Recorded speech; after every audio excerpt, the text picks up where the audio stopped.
మాజీ ఎమ్మెల్సీ, మాజీ మంత్రి జీవన్ రెడ్డి కాంగ్రెస్ పార్టీకి రాజీనామా చేసిన నేపథ్యంలో కాంగ్రెస్ పార్టీ నాయకులు గజ్జల కాంతం మీడియా సమావేశం ఏర్పాటు చేసిన సందర్భంగా ఎలక్ట్రాన్ మీడియా ముందు మాట్లాడుతూ మీడియా మిత్రులను అవహేళన చేసే విధంగా, అవమానించే విధంగా మీడియాపై అనుచిత వ్యాఖ్యలు చేయడానికి ఎంఆర్పీఎస్ జగిత్యాల జిల్లా పక్షం తీవ్రంగా ఖండిస్తున్నామని వారు ఖండన తెలిపారు. ఈ సమాజ హితం కోసం ప్రభుత్వం ప్రజల మధ్య పలు సమస్యలను, ప్రజలు ఎదుర్కొంటున్న పలు సమస్యలు, అనేకమైనటువంటి ప్రజా పోరాటాలను ప్రభుత్వానికి, ప్రజలకు తెలిసే విధంగా ప్రధాన బాధ్యతతో ఎలాంటి పక్షపాతం లేకుండా, కులమత భేదం లేకుండా పేద వర్గాల గొంతుగా నిస్వార్థంగా పనిచేసే మీడియా వ్యవస్థపై అనుచిత వ్యాఖ్యలు చేయడం అంటే దిగజారు రాజకీయానికి నిదర్శనమని, మీడియాపై కాంతం చేసిన వ్యాఖ్యలు వెంటనే ఉపసంహరించుకోవాలని ఎంఆర్పీఎస్ జగిత్యాల జిల్లా పక్షాన తాము డిమాండ్ చేస్తున్నామని ఎంఆర్పీఎస్ ఈ కార్యక్రమంలో పాల్గొన్న వారిలో ఎంఎస్పీ జిల్లా అధికార ప్రతినిధి బెజ్జంకి సతీష్ మాదిగ, ఎంఎస్పీ జిల్లా ఉపాధ్యక్షులు భువనగిరి కిషన్ మాదిగ, తిరుపతి జిల్లా కార్యదర్శి సంఘం ముత్తు మాదిగ, సీనియర్ నాయకులు తదితరులు పాల్గొన్నారు.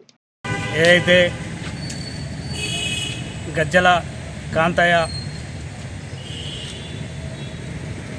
మీడియాను అవమానించే విధంగా మరి వ్యాఖ్యలు చేయడాన్ని ఎంఆర్పీఎస్ జిల్లా పక్షాన మేము తీవ్రంగా ఖండిస్తూ ఉన్నాం. ఈ దేశంలో, ఈ భారత రాజ్యాంగ వ్యవస్థలో ఏదైతే 4 ప్రధానమైనటువంటి వ్యవస్థలు పనిచేస్తూ ఉంటాయి. 1 జ్యుడిషియల్ వ్యవస్థ, 2 రక్షణ వ్యవస్థ, 3 రాజకీయ వ్యవస్థ, 4వది మీడియా వ్యవస్థ. ఈ మీడియా అనేది ప్రభుత్వాలకు, ప్రజలకు మధ్య అనుసంధానంగా ఒక వారధిగా పనిచేస్తూ ప్రజా సమస్యల ఎజెండాగా మరి ప్రజలకు ప్రభుత్వం చేస్తున్నటువంటి అనేకమైనటువంటి సమాజంలో జరుగుతున్నటువంటి అనేక మరి సమస్యలను ప్రజలకు చూపించే విధంగా ఉండేదే ఈ యొక్క మీడియా. ఈ మీడియా అనేది ప్రతి ఒక్కళ్ళు కూడా గౌరవించాల్సిన బాధ్యత మన అందరిపై ఉంది. మరి అదేవిధంగా ఏదైతే ఈ గజ్జల కాంతన్న ఒక రాజకీయ నాయకుడిగా ఎదగడానికి, ఒక సంఘ సభ్యుడిగా ఎదగడానికి, ప్రపంచానికి తెలిసే విధంగా, ఒక జాతి సమాజానికి తెలిసే విధంగా అనేకమైనటువంటి వార్తలు రాస్తేనే ఇవాళ గజ్జల కాంతన్న గారు ఆ స్థాయికి ఎదగడం జరిగింది.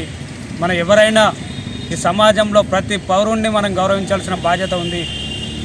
మరి ఆ గౌరవించడంలో భాగంగా మనము మీడియాను మరి అవమానం తెచ్చే విధంగా మాట్లాడండి.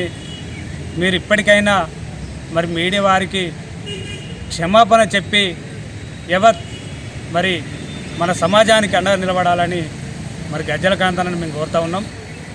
మీడియా కూడా మరి వాళ్ళకు జరిగిన నిజంగా వాళ్ళని కించపరిచే విధంగా మాట్లాడాన్ని ఎవరు మాట్లాడినా అది తప్పే, పొరపాటే అని మేము భావిస్తూ ఉన్నాం. ఖచ్చితంగా మరి ఏదైతే మాట్లాడే సందర్భంగా పార్టీల పరంగా, రాజకీయ వ్యక్తంగా మీడియా అనేకమైనటువంటి ప్రశ్నలు సంధించడం సహజం. అది ప్రశ్నలు సంధిస్తుంది. మీరు సమాధానం చెప్పడంలో మరి మీడియా మీద కోపం చేసుకోవడం ఇది కరెక్ట్ కాదు, ఇది సరైన పద్ధతి కాదు. మీరు దీనికైనా ఇప్పటికైనా క్షమాపణ చెప్పాలని ఎంఆర్పీఎస్ జిల్లా పక్షాన మేము మరి గజ్జల కాంతన్న గారిని డిమాండ్ చేస్తున్నాం. ప్రెస్సుల మీద ఏదైతే చేసిరో మేము ఖండిస్తూ ఉన్నాం. రేపు మీడియాకు అన్ని రకాల ఎంఆర్పీఎస్ అండదండ నిలబడతానని ఈ సందర్భంగా మేము వారికి మద్దతు తెలుపుతూ ఉన్నాం.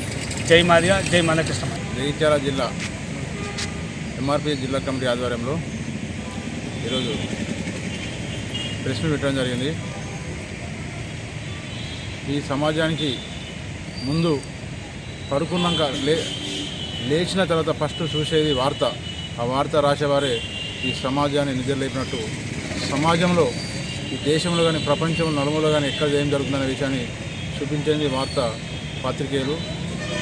వారిని దుర్భాషలాడుతూ, అన్పార్లమెంటు వాడుతూ ప్రెస్ మీట్లో తిట్టిన గజ్జల కాంతం గారు బేషరతుగా విలేకరులకు, సోషల్ మీడియా, ప్రింట్ మీడియా వారికి క్షమాపణ చెప్పాలని, బహిరంగ క్షమాపణ చెప్పాలని ఎంఆర్పీ పక్షాన్ని డిమాండ్ చేస్తున్నాం. అలాగే పద్మశ్రీ మందకృష్ణ మాదిగ ఆధ్వర్యంలో జరిగిన ఈ 30 ఏళ్ల పోరాటంలో విలేకరులు, social media, print media, MRPS వార్తలు ఎన్నో రాయడం జరిగింది. వారికి మేము జీవితకాలం ఎంఆర్పీఎస్ పక్షాన్ని రుణపడి ఉంటాం సందర్భంగా తెలియజేస్తున్నాం. ప్రెస్ వాళ్ళను ఎవరైనా అన్పార్లమెంట్ వాడితే ఎంఆర్పిఎస్ ముందుంది వారిని ఖండిస్తానికి ఈ సందర్భంగా గుర్తు చేస్తూ ముగిస్తున్నాం. జై మాదిగ, జై మందకృష్ణ మాదిగ.